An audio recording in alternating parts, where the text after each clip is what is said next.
Sif Gimel. Right. Okay, so okay, the recorder's on. All right, here we go. So last we left off in the Shulchan Aruch, Sif Beis was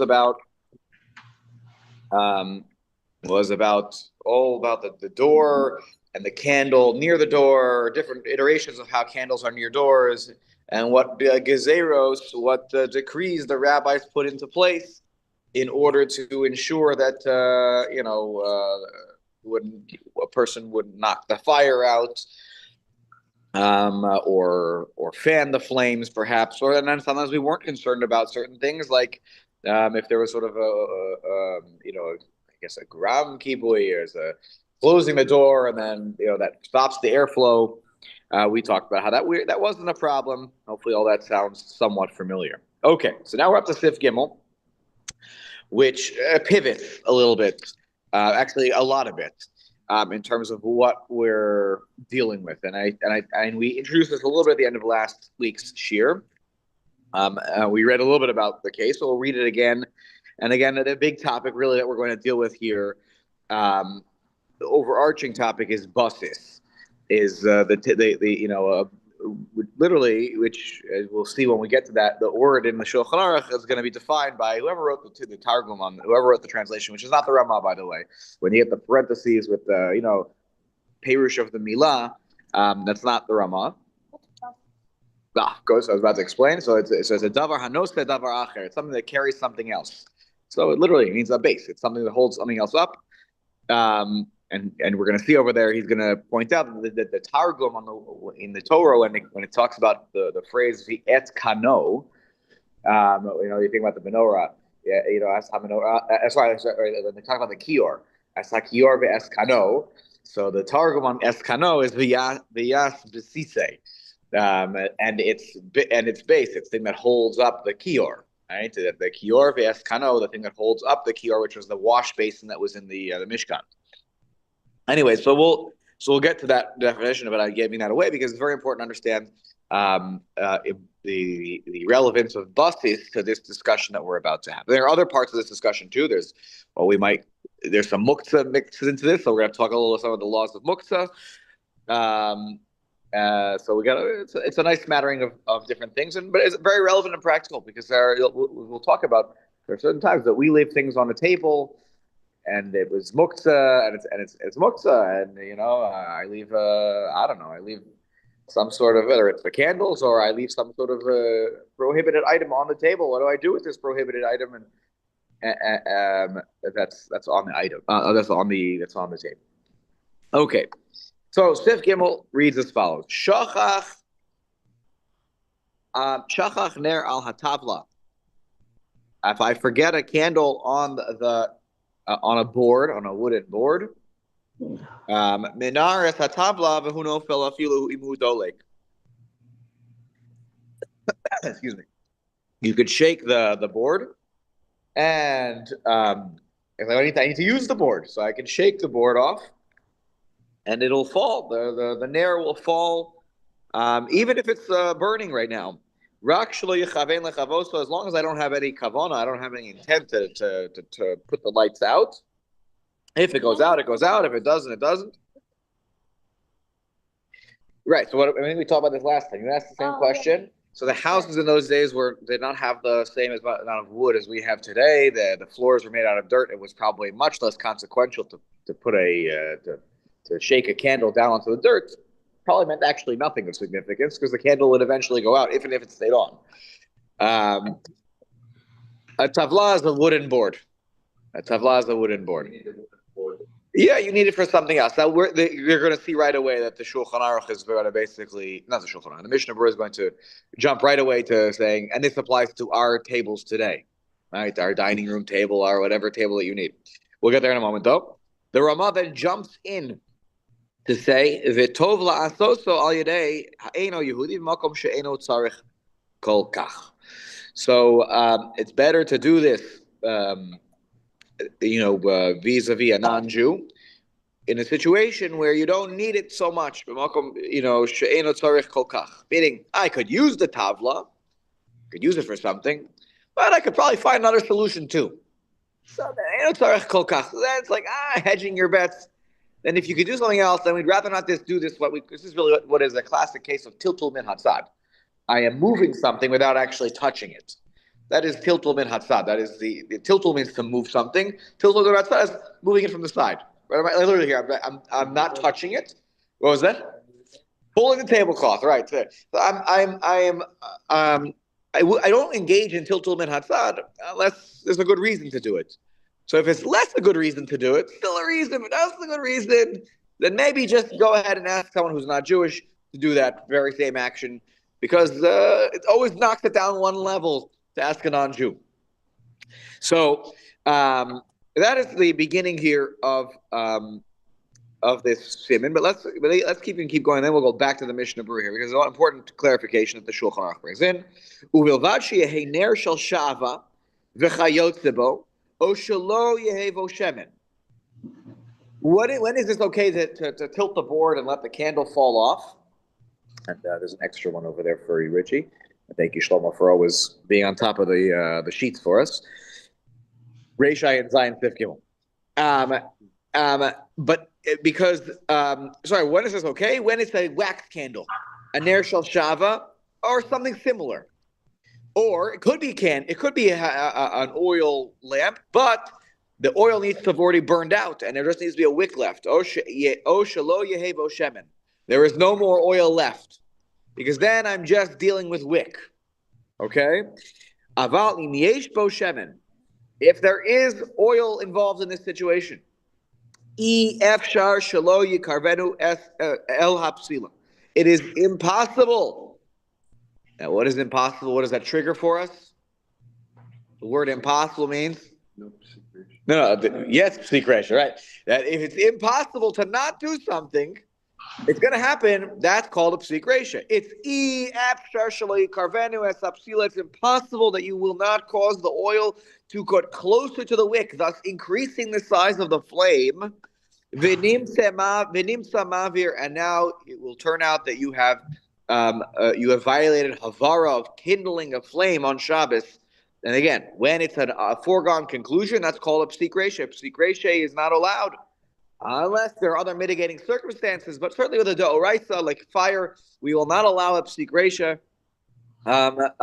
generally speaking. Now, but when it was the other case, that's not a psik resha. When it was the wax candle, it's not a foregone conclusion that the light will go out. It's not 100%. It's not efshar that it will land and always go out, or efshar that it will always be a problem for havara. It's not that. We can't say that. And by the way, the Mishnah Berurah is going to clarify: if you're in a situation where it's efshar, then this halacha doesn't apply to you. You know for sure that it's going to go out because of the way the wax candle is designed, or whatever it is. Then that's not you. That's not this case. Yeah, Shlomo. Yeah, and here we're talking about an oil candle, and imagine if you are going to tilt an oil lamp, of course the wick is going to catch more oil, right? That's the nature of the tilt. So that's why it's efshar. It's interesting. But it's the same issue we have on it. If you drop it on the floor, it's most likely you're going to increase the fire, or maybe shut it off. But you're going to have to erase here. Well, the only thing is that when it comes to a wax candle, think about even our wax candles, like those white Shabbos candles. If I took the candle and I dropped it on the floor, and let's say it stayed on, it didn't go out from the fall. The only thing that potentially can burn is in that singular moment. The only thing that can burn is the exposed wick, which is what is always burning on a wax candle. It is the exposed wick. Then, as the wax continues to melt, then more wick is exposed, and so more wick is burnt up, and then you keep going down. But in that instant, I'm almost thinking like in a very calculus kind of mind here. Like you think you're calculating in the slope at one point of a circle. Like you're not like just analyzing the one point, right? Then when you drop that, there is no change in what amount of wick, maybe yes, the size of the flame, maybe as it falls, it drops, but it's not The only thing that is burning is that wick. A few seconds later, the next part of the wick will become exposed. But in that moment, nothing really changed. As opposed to in the oil, the movement of the oil will immediately and undoubtedly increase the flame. Does that make sense in terms of the right? That's where the body is, Right. The last. Yeah, 100%. Yeah, Simeon, I think you have a hand up. Yes, go ahead. Yes, Rav, I don't quite understand it. Even if it's a Ner Shava, I see a problem. Didn't we learn that a basis for Davar HaOsur is in itself Osur? Yes. And if that's the case, then the Tavla itself is Muktzah. So we're jumping on this. I got you, Simeon. So let's take a look here on the Mishnah where he's going to address your question directly. Why is the tafla on a basis? How can I even be shaking it in the first place? How can I be minaer, this table in the first place? So he's going to deal with that, and that's why the key word was shachach. Okay? I forgot, and I left a candle from before Shabbos into Shabbos. What are you going to say?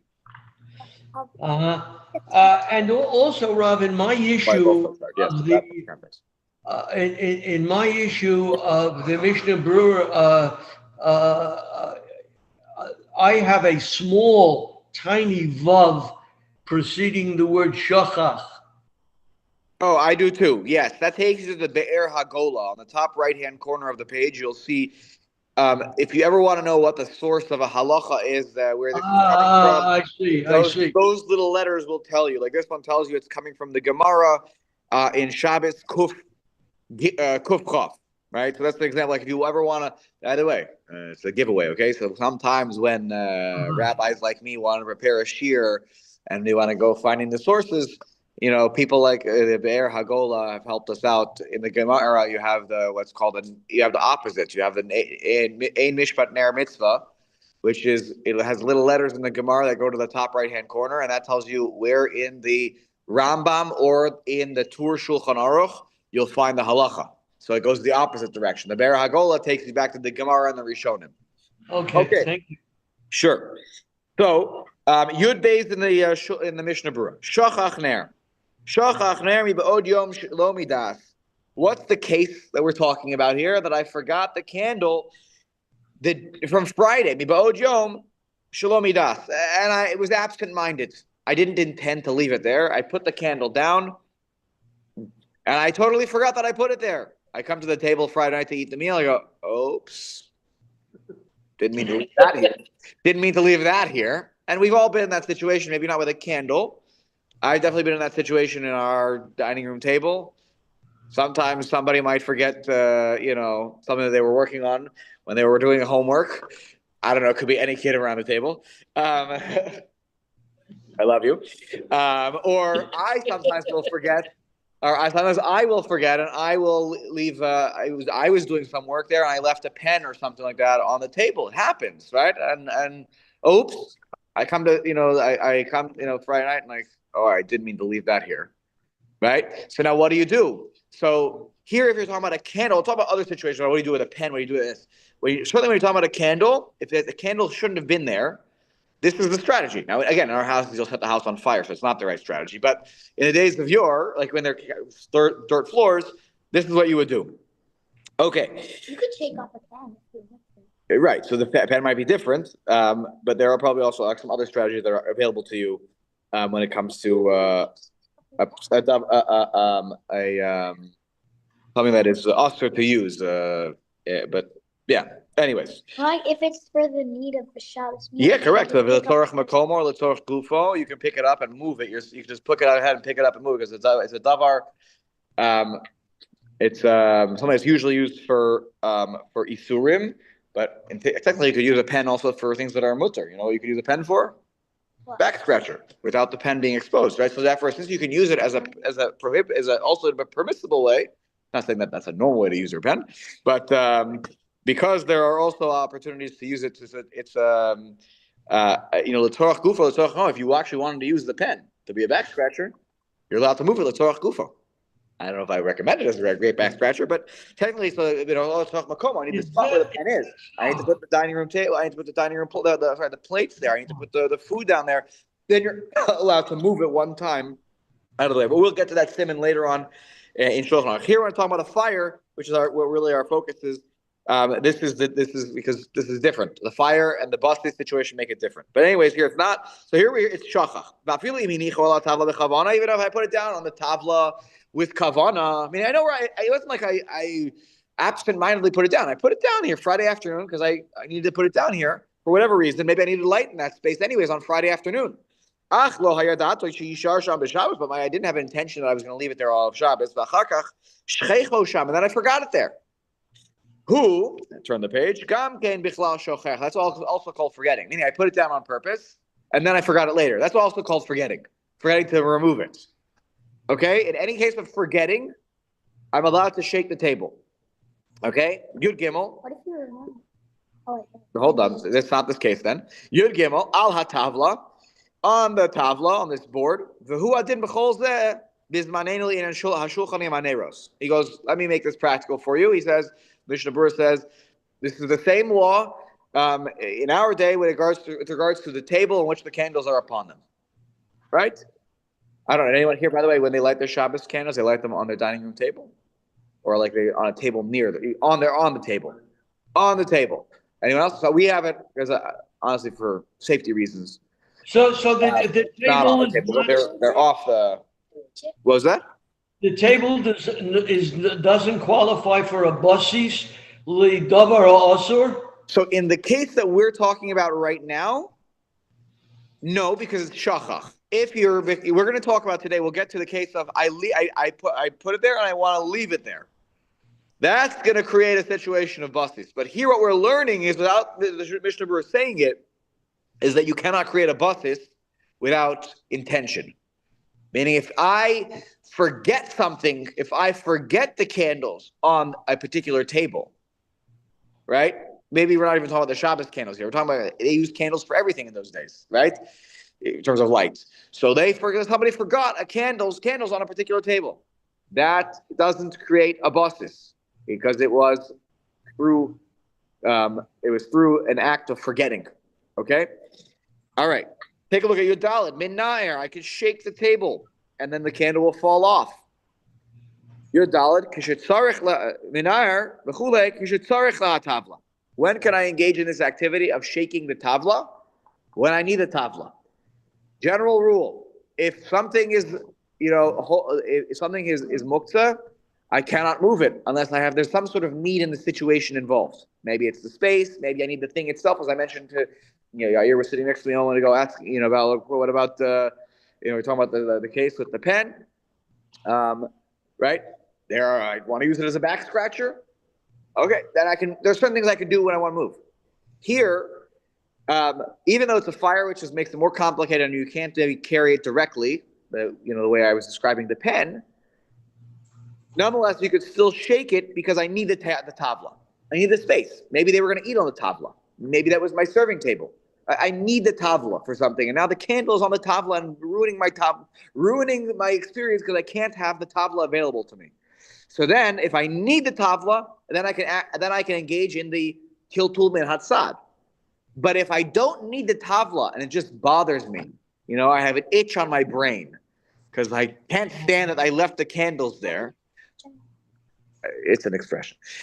Then I'm not allowed to shake the tavla off because you cannot engage in tiltul min hatzad unless there's a need. Okay?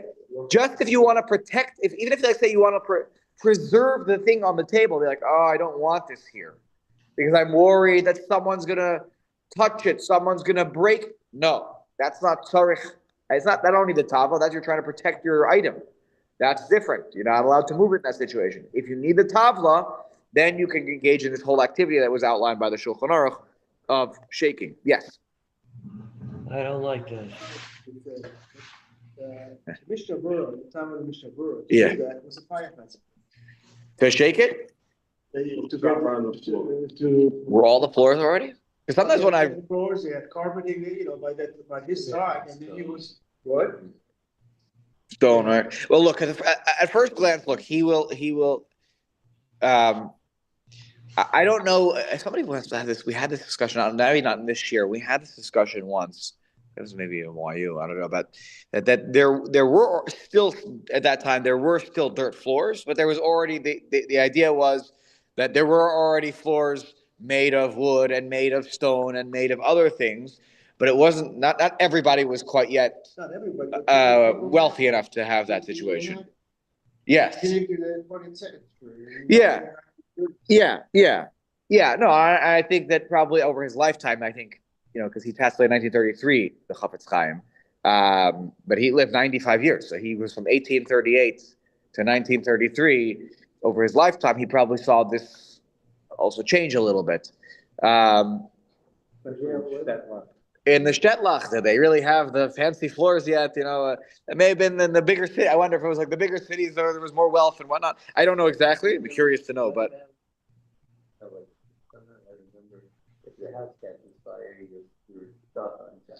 Right. So, by the way, today that halacha would be very, very different because, right? Why was that? Why the Gemara is talking? It's the 16th parak of Shabbos, Kol Kitzveh, right? What can you save? What can you not save? If your house stop, please stop. If the house goes up on something, there's a fire in the house. They didn't say put it out right away. Today, any rabbi who doesn't tell you put it out right away, it's the incorrect because it's a sakanos nefashos. And not just to you, by the way. If my house is on fire now, the neighbors also in sakanos nefashos. Nobody calls the fire department or starts to act, to try to deal with this. And then the firefighters are going to have to put their life, at risk to try to save, people in the situation. Why here, let's say you don't need the tablet?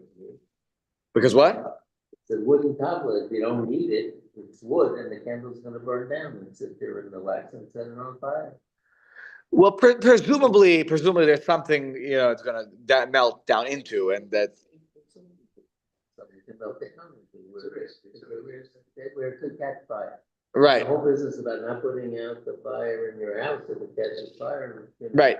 So what are you supposed to do if you don't need it to do something? Right. If there's yeah. My sense is that wasn't the situation with the Tavla. I can't prove that though. I can't prove it, but yeah, I can't prove that. But I have a feeling here we're talking about a situation where they use this Tavla for other things.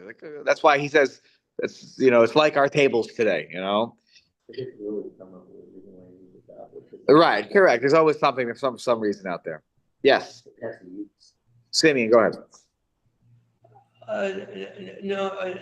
No, Rob. I just can't understand deliberately lighting Shabbos candles at the Shabbos table, creating a busis, and then sitting down and eating at that table. Yeah, so we'll talk about that. That's coming up in Yud Ches in the show in the Mishnah Berurah. So we're going to get there.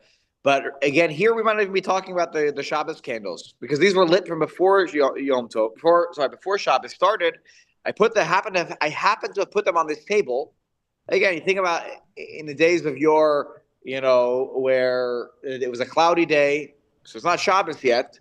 But there's not a lot of light in my house because I don't have all these lights that we have in our houses today. So I light a candle. I put it down. I'm doing some work in the living room where the tavla is, or the dining room where the tavla is, whatever it is. I put the lamp down on the tavla. I'm doing my work. Then it's almost Shabbos. I run to my room to get changed and and I go to shul and I come back. I wasn't the Shabbos candles. I left candles. I left candles on the tavla. Right, that's the case that's being described here so far. So your rationale here is the shachach. Yes, that's the key word, shachach. Absolutely, that changes the whole situation. That's why there's no buses. Now, he says here, continuing your Dalet, and even though it's possible that the flame will be extinguished through the fall. Even so, it's still mutter to lo have psik ratio because it's not a psik ratio where it's a foregone conclusion that it will go out. The kaimalan, and we hold this is the halacha. We follow Rabbi Shimon from the Gemara. The davar she'ein miskavein mutter. if something is not my intention, I couldn't care less. It goes out, it doesn't go out. As long as it's not for sure going to happen, then it's a davar she'ena miskaven if it happens, and it is mutter, right? It's like the case the case that the Gemara talks about. I drag a bench, over a field. Sometimes the leg of the bench will dig a little furrow, and sometimes it won't. Sometimes it will just drag along and nothing will happen, right? Or if I carry it in a certain way, sometimes in a certain spot might dig in for a moment, but I don't care. And since it's not always going to happen that there will be a furrow, right? Think about on a day when you're dragging the bench. It hasn't rained in weeks and weeks and weeks. That's so easy to dig up the dirt when it's it's hard.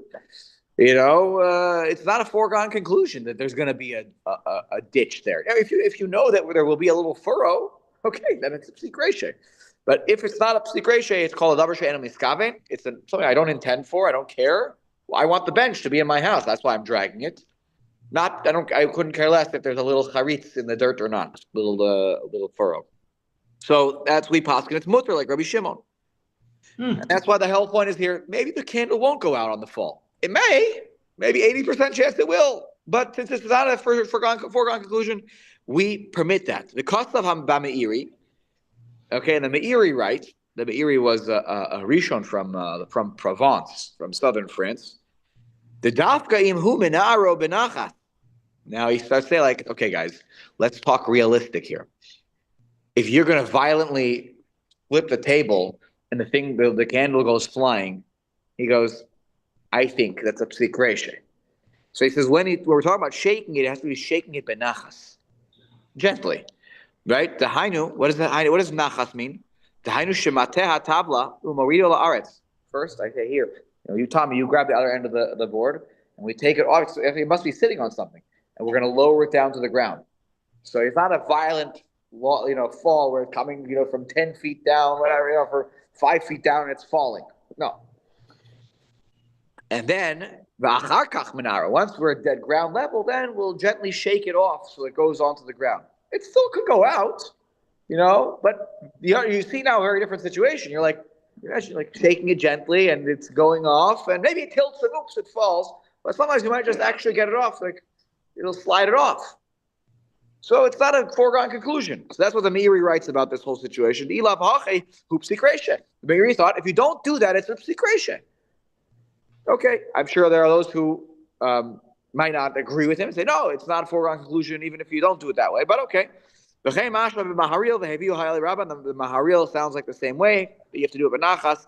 And the Eliyah Rabbah brings this opinion of the Meiri to bear. Okay, so that is Yodal. Tesvav.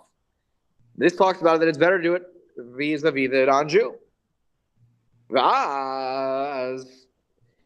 Yeah, go ahead, Jeffrey. Yep, go ahead. Oh, no. I just it's ignorance, really. So if someone has something that is clearly looks on a table, are you able to move the table? Meaning, are you able to knowing that there's something on the television, right?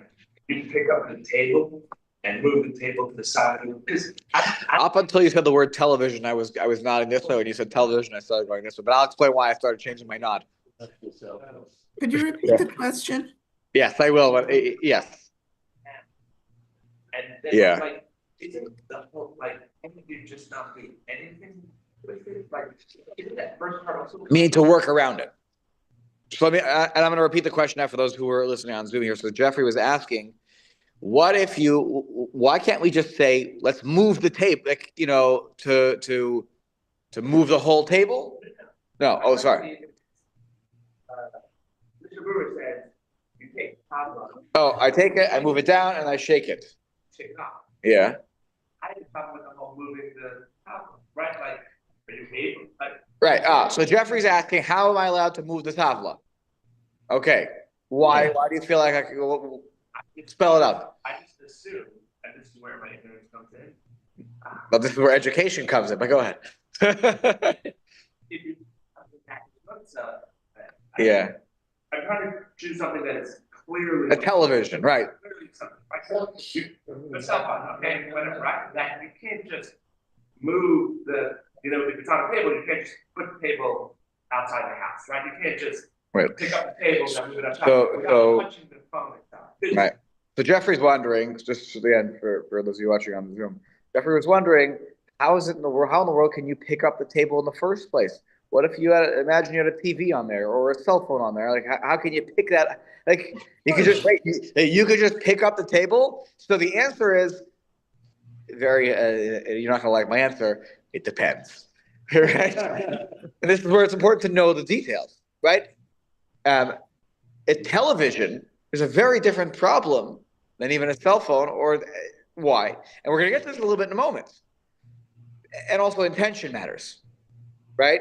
Was the television on there because that's the TV stand? Or was it on there because Friday afternoon I was trying to clean out a bunch of things and I stuck the TV on the dining room table, never got to it, had to run to shul, came home, go, oh, this is a bad mistake. I forgot. So the cell phone is, by the way, a very realistic one, right? What if I leave my cell phone on the dining room table? I forgot it there, and now it's Shabbos. Because, again, shachach matters here. Because I'm going to keep repeating this rule until it's not. I'm not going to everybody's brain. You cannot create a basis without intention. You just can't. So if I left the cell phone there by accident, that does not affect the status of the table. Now, can I move the table? Well, if I have a need for the table, then maybe I could shake off the contents of the table if I have no need, or I could work around the table, or I could work around the thing that's on the table. Then maybe I shouldn't do that. That would break the cell phone. Right? Shake it off. True. So I could shake it off onto a couch or something like that. Yeah. But and that's why it's very important. Okay. The case comes up. I don't know where I was reading this. Let's say I leave money in my pocket. Or I have something in my pocket of my suit. Not infrequently have happened to me, by the way. I left something in the inside pocket of my suit. What was that? Right. That's why I didn't do it. I didn't shake out right. Check your pockets, check your whatever. And what happens? I notice, and not so much that I'm pretty good about money not being in my wallet, outside of my wallet, but definitely I've had pens in my pocket before. And what do I do? Hold on your pants. No, that is not going to be the consequence here. So, but my point is that it doesn't make, and in the case also, if you leave coins in your pocket, it does not make your clothing or your coat a basis because it was shachach.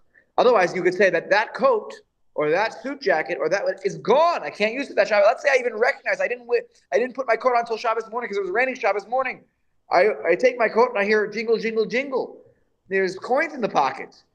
Can I not wear the coat? I don't have another winter coat. This is my heaviest coat. It's cold outside. The answer is no. Then you'll shake out the coins. So it's really tiltul min hatzad. And then I put the coat on. Because if I forget and I leave something in a particular place and I need that thing, tiltul min hatzad is mutter. Now, there is another exception case, which is where, when we get to that, I will have a discussion with you about how, and this relates to a bigger discussion about the nature of cell phones and maybe also a television. So if it's not shachach, or maybe, if it's not shachach, right? And now I have a cell phone on there. I put it there before Shabbos. I was like, I'll get to this later, right? I'll move it tonight. I even like. No. I'll move it tonight. Like on Shabbos, I'll get to it later. I'm not gonna set a table now. I'll do it later. What's this shachach? Right. So that's the question. Like if I leave something intentionally there, now do I have an opportunity to leave it? Now it comes down to, we're going to talk a little bit today about it, that it gets spelled out more in the Siman Shin test, which is if I leave a davar hamuktzah on a spot, on a table, with the intention that I'm going to have it moved on Shabbos. Maybe not by myself. I'll have a non-Jew move it. I know what I'm doing. Like maybe I'll have the Shabbos candles on the table like the Kellers do. And then I'm going to ask a non-Jew after the Shabbos candles are out, can you move it? That's going to be an interesting question about what does the table become a basis or not, because the intention at the beginning is that it won't be there all of Shabbos. It's a machlokas. Some say it's a basis if it's there at the beginning of Shabbos with the intention, and some say it has to be there with the intention to remain there all of Shabbos in order for the table to become a basis. That is a machlokas that exists. We're gonna. I don't want to give it away, but that's gonna be that. That's gonna be an interesting case. It was left there on purpose for at least part of Shabbos. So maybe cell phone is not a good idea because why would you leave it there on purpose? But so that just remember that piece. Okay, Tommy. For the case of the cell phone, for example, so the other item. Yeah. If you leave it somewhere when you need that space, Yeah. I thought that you're allowed to move it out of. Yeah, so you can move things directly. Usually, like the pen is that's on the table. You can take the pen or the ever has been crayons or whatever colored pen. So I'll pick it up. I try before Shabbos to clear these things out, and hopefully, my kids come to the shiur know that that's what we should do also before Shabbos. So then you could take the item and move it once, move it to a place that's out of the way. You shouldn't be able to move it twice. Don't take it to another spot. Now you're going to put another spot where you're going to have to move it again. You take it and you move it. What if you? One second, let me just answer the question. And then after you move it, you're good to go. The cell phone's an interesting question. This is where we'll have a debate about it when we get there. That might be muktzah machmas chesron kis, because the cell phone is so valuable. Though I don't know if we treat it as it's so valuable, which actually matters. If it's so valuable that you would never use it in any other way, because it's a valuable item, and it's also davar hamuktzah because of the nature, it's a davar ha'asur, right? Then you may not be able to move it directly. A pen, it's not valuable. But the question will become: the cell phones, which are worth $700-800, would you never use it in any other way than the way a cell phone is used? By the way, I use it in other ways. Sometimes I use my cell phone as a straight edge. When I'm trying to draw a line, I'll take my cell phone and I'll use it for, which you can't do at Shabbos either. But the point is if I'm willing to use it as other things too, a paperweight, I use it. But if I would never, it's so valuable that I would never use it in any other way, shape, or form, then it has a different level of muktzah, and it's probably more like this kind where I can't touch it directly or move it directly. Touch is actually an incorrect word. We're going to see it's an incorrect word. Yes, what's your question? If you move the pen off the table, what's if you move it in a different spot? Yeah. Later, you realize you need that spot also. Okay, that happens. Yeah, you can, but that's you should try to avoid that. Yes, so it's sort of a doubles. Yeah. Yes. So if you let something pick it up or have someone else pick it up. Yes. It's not a harm. Correct. We're going to deal with that. We're coming to that. We're going to come to that case in hopefully a few minutes. Yes. Test Vav. Okay. So Al Yidei. Oh, sorry, Simi. Go ahead. Yeah. Yes. So Rav, you taught at the onset of the shiur about shachach getting you off the hook for the tavla. Yep. Okay, now you're talking about the primary object, such as the cell phone, which is not a basis for anything. Right. And so what if you shachach? It's muktzah or it's not muktzah? Correct. So that's the question that Tommy was asking about. Can I move it directly? Can I not move it directly? And that's, depends on tarach gufo, tarach makomo, and the value of the item. Would I never use it? So the question is, can I directly move it? Can I indirectly move it? That might depend on the value of the cell phone. Is it considered muktzah because it's expensive? Muktzah machmas chesron kis, right? And I would never want to damage the item use it in any other way. So maybe I'm not allowed to touch it anyways in this situation. Not touch it, to move it in this situation. And we'll come to those details as we learn through Hilchot Shabbat. When it's a non-valuable item, for sure you can move it. Again, you should try it before Shabbos to make sure it's out of the way. But if you forgot and the pen is on the Shabbos table and I need the spot, I need the space, so then you can move the pen out of the way, carefully, of course, not using it in any prohibited way. Move it out of the way into a area where it was out of the way for the rest of Shabbos. But here we're talking about a fire, and candles are very different situations. A different level of muktzah. Because there's also an isser that is actively moving. I'm moving it is also a problem. We're going to see that there might be some ways I can move. We're going to get to that today, hopefully, also. in the coming minutes. Okay, Tezvav. Al Yedei Eno Yehudi. So I move it through by a non-Jew. V'az afilu b'ner shel shemen shari. Then it doesn't matter what candle is, wax, oil. Who cares? If I tell the non-Jew, can you move the candle off the table? Can you get the candle off? You know, you could shake it this way. You know, I tell him, shake it. And you ask him. So it's okay for so yeah, because Rav, we learned from you, Amira Li Akum is an Isur. Right. If you can't do it, then the guy can't do it for you. You're right. But here I can do this, and I'm allowed to shake it off myself.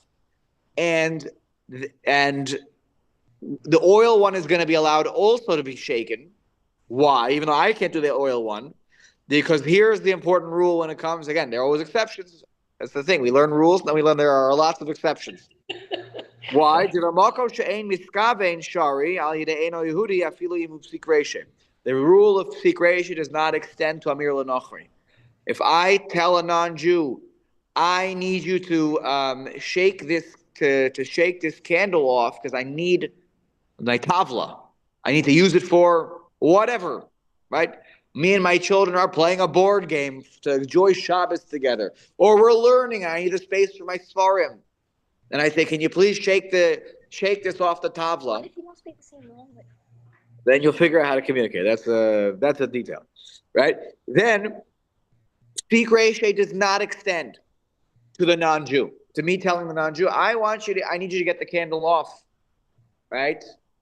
And he shakes it off. Or Zavada, it's going to be cause Havara. It doesn't matter. The rule of sikreshe doesn't extend. Why? So in my extra comments, number 21, for those of you who are following and keeping score in the extra comments of the Dirshu edition, right? Right, but we'll get to that in a second. V'tama davar kosav le'el. He says because the reason it goes back to something we learned earlier in Shulchan Aruch. Sha'amir L'Nochri nechasheves ki isur she'ein bo ma'aser. The isur of Amir L'Nochri is an isur that has no action. Words in halacha, saying something to somebody is a isur she'ein, is something that's ein bo ma'aser. There is no action associated with it. V'lachein yesh lahakel bo. Therefore, we're lenient when it comes to this situation that we will not extend the rule of sikreshe. Right? I'm just telling you to shake the candle off.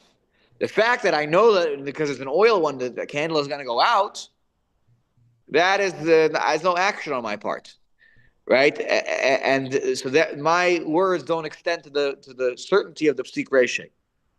Unlike if a different circumstance, if I'm doing the psik reshe, well, that's different. I have that extra responsibility, even though my intention is A, but since B is going to happen, I am responsible for B. The B part doesn't extend when I give a command to a non-Jew, right? And he writes here in that in those extra comments here I have. What about if I tell the non-Jew to take the candle, that's the oil candle, oil lamp, and run with me? Really run with me. We talked about that case in the last simon, remember? Shekevin shelagabe Yisrael aser hadavar mishum psik reshe sheizkar v'Hashem al apsila or yisrachik mimena v'yavar bekach al yisr mevav v'machabe af lenochri aser lo ma'ar lasos kain. Since I cannot do this. I can't really talk about. I can't run. I have to go to the neighbor for the Onig Shabbos. When we talk about that case. So I can't run down the street with the oil lamp. So then I can't ask the non-Jew to do that. But here, the action of tilting the table, of the tiltul min hatzad, there's nothing directly wrong with it. The action of running with a candle that I couldn't do, so I can't ask the non-Jew to do that. But there's nothing wrong with the tilting of the problem here comes into what is on the table happens to be an oil lamp. But the tiltul min hatzad part is fine. The problem with the tiltul min hatzad is that it's going to cause a psik reshe. It's an unintended consequence. There I can't ask him directly to do the same. But we will be lenient in such a situation when there's fundamentally at its core nothing wrong with the tilting. It's just that there's, I hope it's just like the details here of the fact that the candle it happens to be of oil. It gets in the way, right? If there was another way for me to get rid of this oil lamp without, being in psikreshe, then it's fine to actually have it be moved. You hear what I'm saying? Like that's where it's a little bit of a different situation here. Or if I, let's say, wanted to move the table, it's not like the table can't be moved. If I wanted to take the table and move the table with the candle lit, we're going to see actually you can do that. You just have to make sure not to shift it so much that the oil shakes. So that's the slight difference here that makes all the difference in the halacha in the end. That's why back to the Mishnah word,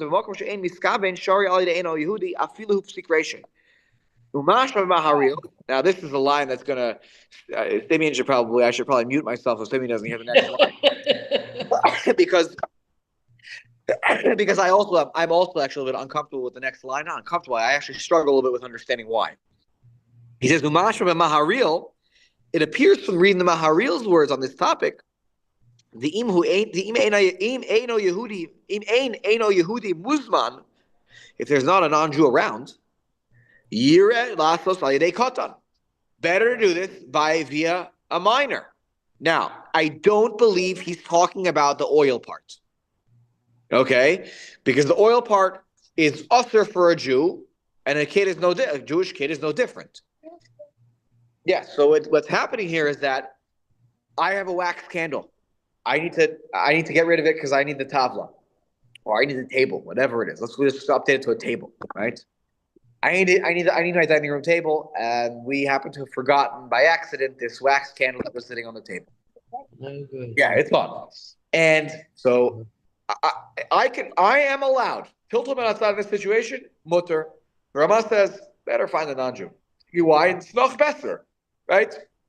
Because if I don't have to engage in tiltum outside, let the non-Jew do it. It's better halachically. It's more fro. It's like I'm Yotzei more deos. Now, what if there's no non-Jew but I have a kid at home?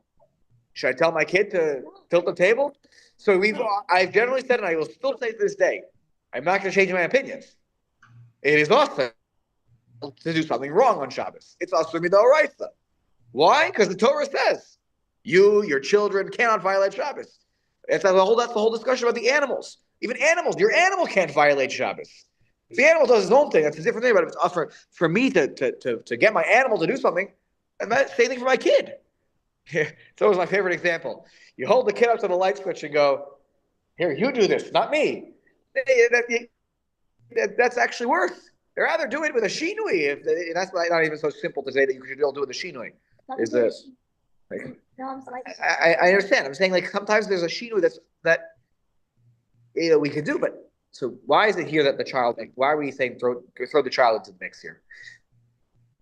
It's really mutter, and if it is mutter, me as the adult, better I don't engage in the action.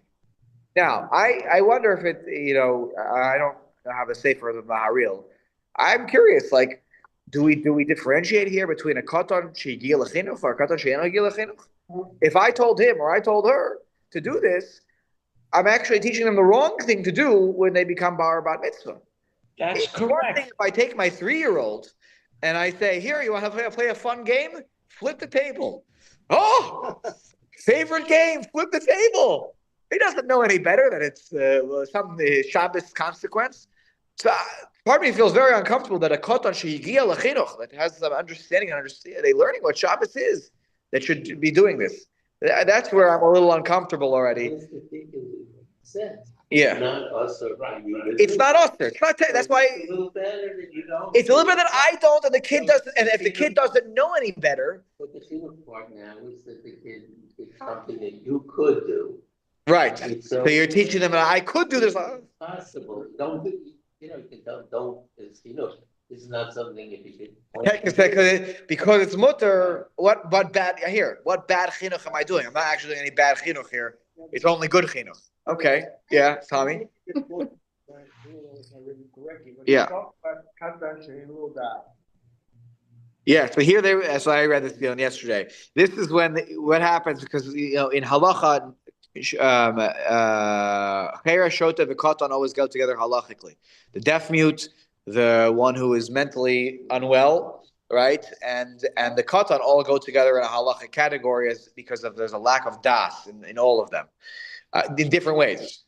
And so the question is, if you have all three such people in your household, who should you ask?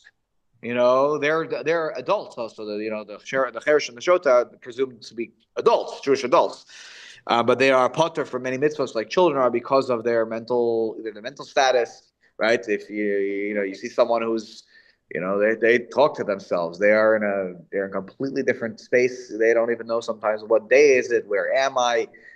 Halacha doesn't hold such people accountable in the same way that a person who's a bardas is held accountable. And so the question over here that they were dealing with at the end even was that if you have a cheresh and shota, and they are your teenage children, and they're in this category, and you have a minor who doesn't have those challenges, so they come before the katan because they are never going to be able to have that chinuch in their opinion, and the katan has that chinuch, and so don't teach them the wrong thing. Rather, the people who don't have the das, who won't have the das, won't have that knowledge, should do it. That's what they talk about over here. Yeah. Katan, the das piece. Not like more children. Yeah, so I think there's an age, right? That's why, by the way, on Friday night, when we make the kiddush in shul, we have to be, it's actually the reverse case. There, you have to have a child who has some das. I'm not always comfortable if we only have a 3-year-old there to drink the grape juice because 3-year-old doesn't understand what the mitzvah is. And I'm making the bracha on your behalf. So you have to know what Bor Priya Gafen is. A bracha we say before we drink grape juice, and you have to know that we're making kiddush right now and sanctifying Shabbos in some way. So therefore, there in that situation is the opposite, where you have to have das. And there we usually assume a 6, 7, 8-year-old already is in the category of they can understand what Shabbos is, right? Yeah, I just did a 6, 7. Very good. It only makes sense to elementary school and high school children. If that didn't make sense to you, what he just said. You'll ask someone, you'll ask a child or a grandchild. Okay. Okay. Very quickly, Yair, go ahead. What's your comment? Someone turned the light on Friday night. Yeah. And Bobby didn't tell me this when I light on. He said, "Do you usually sleep like this?" And then Mom wants to turn the light. He turned it on? Yeah. I mean, turned it off. He turned it off? Yeah. Okay. Yeah, so he's learning. He's a little kid. He's a younger kid. So he's getting there. Okay. Good. Okay, so we're going to teach him. That's the job as parents. And as the older brother, the Gemara talks about you have a responsibility too. Okay. All right. Let's go back up on top. Oh, actually, no, we read the top part. So Tez Zion. Now, we talk about this only when it's a wax candle or something similar, or there's no oil left in the candle. Rotz Lomar, Tez Zion. Rotz Lomar, Shadolekes Rak Hapsilo Kvar Kala Hashemen. What does this mean? The wick is still lit, but the shemen has already been burned off. It's gone. So then it's like a wax candle, right? It's not like an oil candle. Because why? Because there's no shifting of the oil. There's no oil left.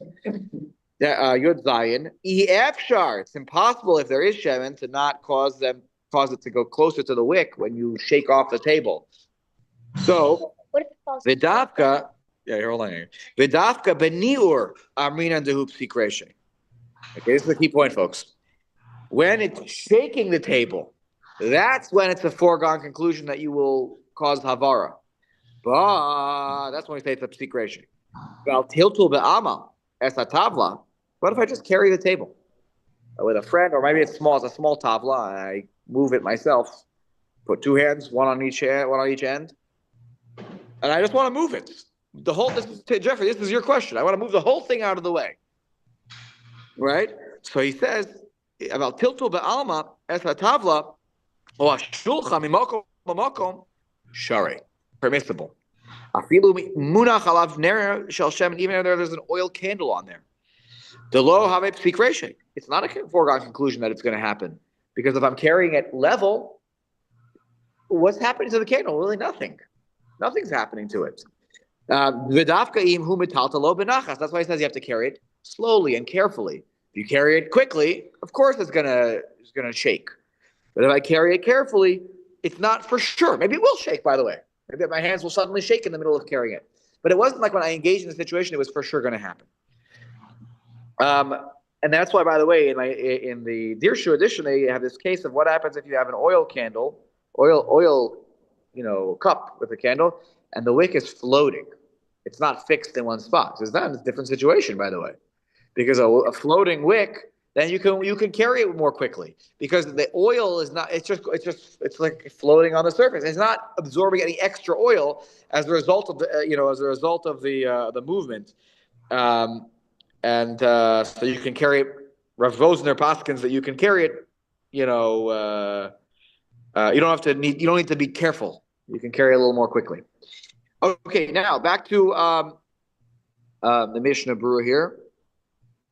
Back up on top. Shulchan Aruch. So in the fourth line, after the word Mavir. Okay? V'im hi nispo aleha midas. If I place the candles on the table or the tavla in the Shulchan Aruch, or in our situation, let's say, put it on a table, midas, with intention, with understanding and knowledge. Now, you see that Yudchas is a long comment of the Mishnah Berurah because the word das is not easily definable. What does it mean that I did it with understanding? So we'll talk about that in a moment. Then asur lina'ara. It is forbidden to shake it. You want to be careful here. The word na'ara does not mean a young girl. And just a grammar point here for a second. You see the dot in the hay there. Right, I have a kamatz on the reish, under the reish, and then I have a hay with a dot with a nikud. So kamatz, the hay, like was with a dot, and that means what? Actually, do you know this? You learned this. What is a dot with a hay in it? At the end of a word. Is it like a question? What does it mean? Her, it, or it, right? So it means it, right? Even in Torah, by the way. So as you have think about the phrase she'erak susah onasah. Ever hear the way? So it means it, her, it, or it. So here it's it. You cannot shake it. It's also to shake it. So again, if you have a dot with the hay, I'm thinking about it in Parshas Mishpatim, right? You're not allowed to lesson from your wife she'erak susah onasah lo yikra, because it means she'era, her, or let's say onasah, her ona, her time. You're not allowed to take away time from her. So all my point is that the grammar matters. There's a dot in that hay. So a dot in the hay at the end of a word means her, it, or its. That's the way you would her, it, or its, depending on the context. But here, I just want to make sure, like lina'ara means to shake it. Okay, it's also to shake it. I just want to explain where the okay. Anyways, shehare hatavla he basi, right? Because the tavla is a bust. Why? Because I had intention. There was no shachach. It was intentional. I left the candles there purposefully. And what does he define here? What's a basis? Perish davar hanoseh davar acher. It's something that carries something else. Targum ve'es kano. When it talks about the kior ve'es kano. Yiviyatz besisei, says the Targum. And it's besisei. It's base. The thing that holds up the kior, the wash basin. Okay, so he basis ladavar ha'asur. It is a basis for a prohibited item. The prohibited item being the candles here. While we're at it, let's finish Sif Beis. Sif Gimel in the Ramah here, because he makes an important point that I want you to know, and then we'll go back to Yud Ches and Yud Tes. Mikol makom muter liga batavla. You can touch the tavla, even though it's a basis ladavar. You can touch it. No problem. I'm not moving the nair. I can touch the tavla. No problem. No one said I can't touch. I can't move. Right? Yes. You can touch. You have here we have all, electric lights. But in the days of old, in the shul, right, they had candles. By the way, in the paragraph of Yakum Purkan, you ever notice? That they give praise, we give a bracha, mishabeirach, to those who ner lama or, the people who donated candles for the shul, right? They also have the yayin, the kiddush, lahavdallah. We want to give thanks to all those who help make the shul possible. Oh, it's a beautiful paragraph, that Mishnah Berach. It's like we want to give Mishnah Berach to all the people who help make our shul, right? So the days of old, right? It was the people who brought the candles. Okay, so I'm allowed to touch the candles. I go up and touch the candle, no problem. I don't know why you want to touch the candle. You can touch it if you want. Haneros dolkos alav, and the candles are burning. No problem. I can touch it. Uvilvad shelo yina anea, but you can't shake them. So if they're hanging on something, right, then you got to be careful not to shake it. But if they're kavua in one spot, I can touch it. I don't know why you want to touch it, but the point is made here that you can touch. We always say, don't touch that. It's muktzah. That's not actually an accurate statement. You can't say if it's muktzah and they touch it, that's okay. You should say, it's muktzah, don't move that. Okay, that's the correct line. Okay? Don't touch it. You can touch it, you just can't move it.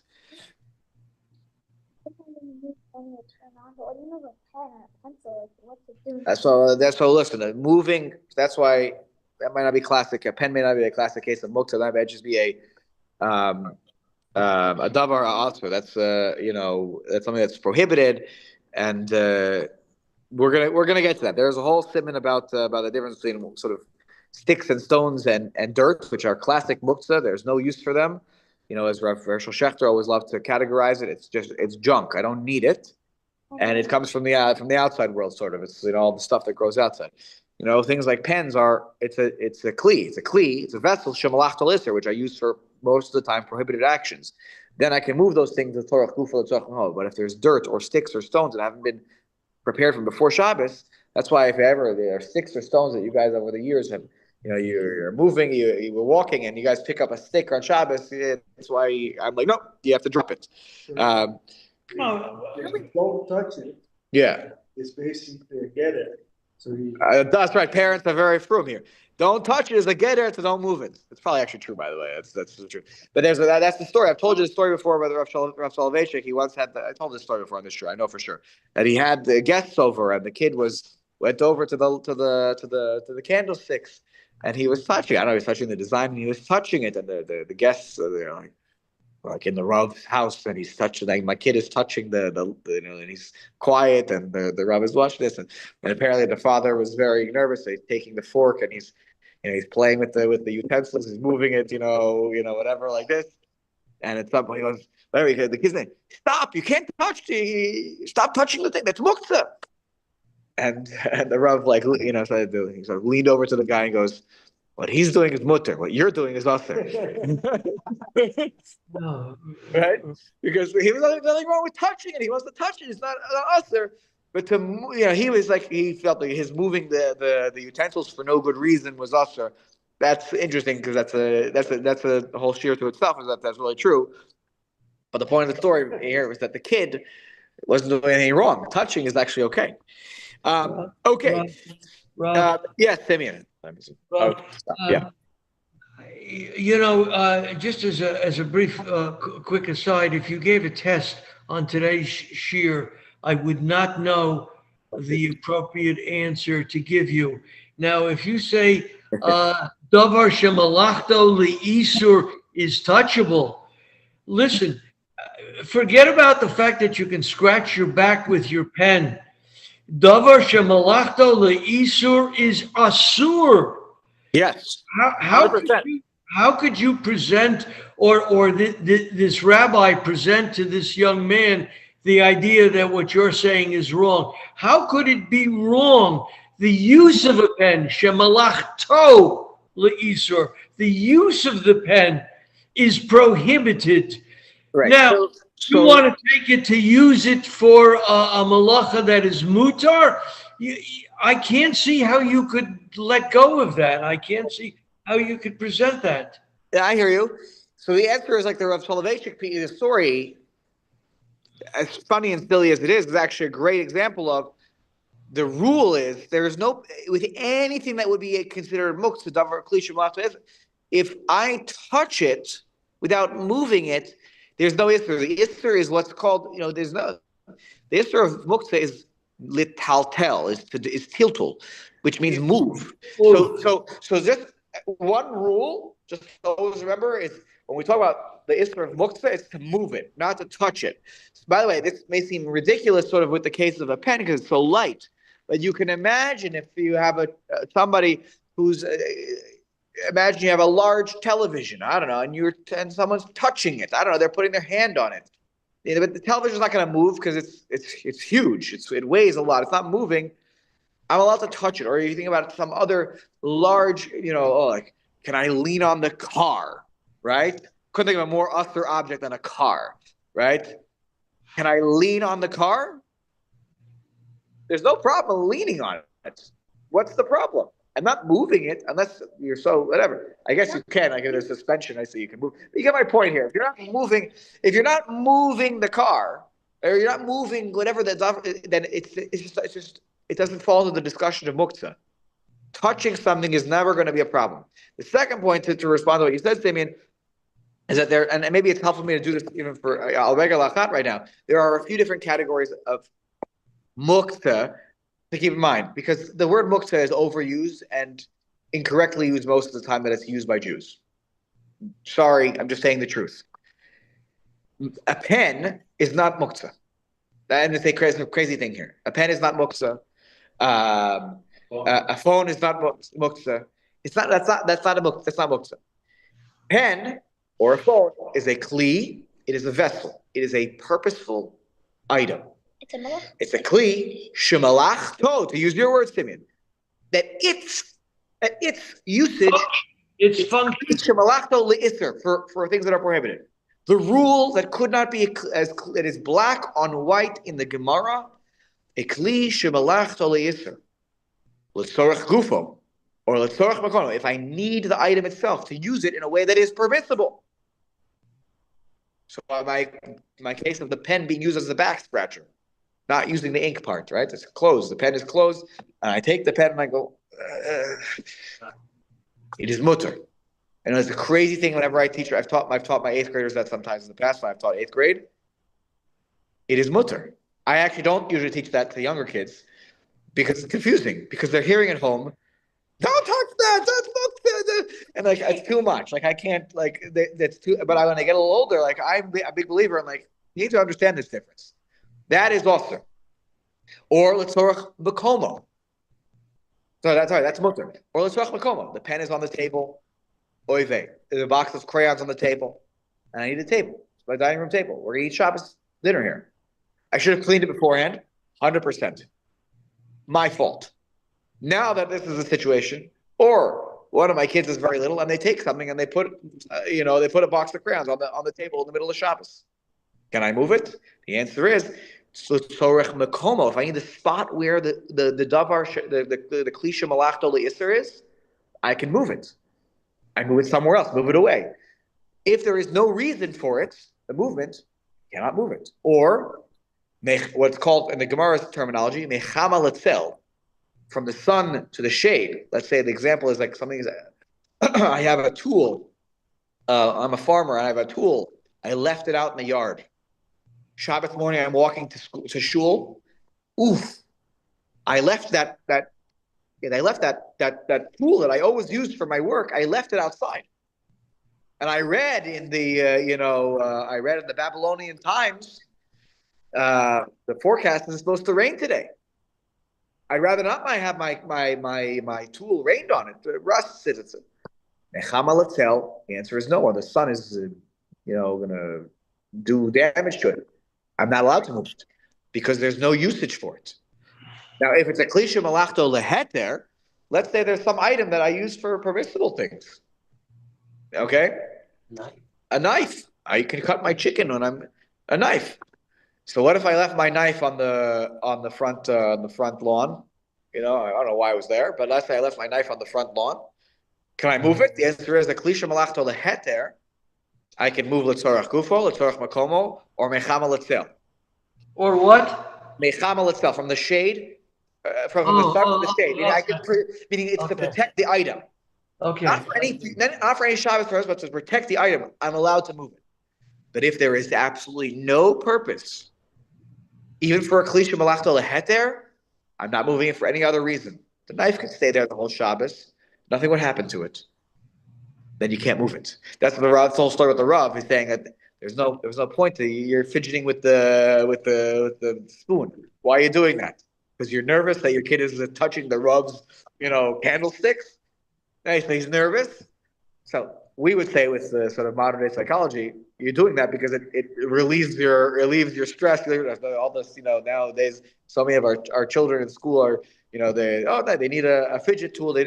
Right? So the person is fidgeting because it helps them, So I'm not sure that we would, that people wouldn't disagree with the Rav, but that's an important few categories to keep in mind. Kli shel malachto le'isur, kli shel malachto le'heter. Then, by the way, I'm done with this year. This is really extra now. I'm just giving everybody the basics here. Then there's muktzah. Things that are literally, muktzah means it was set aside, right? It is its own, it's not something that is thought of. Classic case, that the Gemara talks about, sticks and stones and rocks that were not muzman, that were not set aside. If I have a rock collection, right? Actually, you guys have this, right? They've painted rocks before. That's a different story. Those are rocks that were set aside. They are now in the status of a kli. They become a toy. They become a decoration in the house. But if you go outside, any random stone, any random stick, it's meaningless. It's as Rav Shachar junk. That is prohibited to move under any circumstances. Now, unless there are some mitigating factors, right? Or, right, the candles that are on, right? Candles are its own status. We're learning the laws that candles are its own unique status in this category of and I'm using it in air quotes, muktzah, because not everything is muktzah, set aside. And the other category that I mentioned today was muktzah machnas chetron kitza. So that's not a valuable item. That's treated with a more stringent level of muktzah. You can't just move that. You probably need to move it only by tiltul min hatzad. And then the other rule to keep in mind is the basis rule. The basis rule, which then makes the thing underneath, a davar ha'asr, which is, and then there are more rules about basis we're going to learn next week. So don't take it like, something's asr on top, and now everything underneath is a problem. What if there are heter things that are on top? Then it changes the game. That's not the same calculation. The rules of this category are quite complex. I grant you that. I just did literally a 5-minute overview of now the different categories of muktzah. But you should know, like when we learned this in YU, with Rabbi Weeder, we learned this. It took us, we spent a good couple of months. Really, we did the sugyas inside. This is a complicated to know the differences here. That's why I think there's a lot of confusion around this topic, and parents sometimes lovingly say, out of love for the Torah, like, no, don't do that. Sometimes actually it's mutter, and sometimes the things that are mutter are actually usher, right? And that's why you're here this year, because you guys are going to be, you'll know. So Dover, I lost him. No, I'm here. I'm telling you. Okay. Yeah. Dover shemalachto.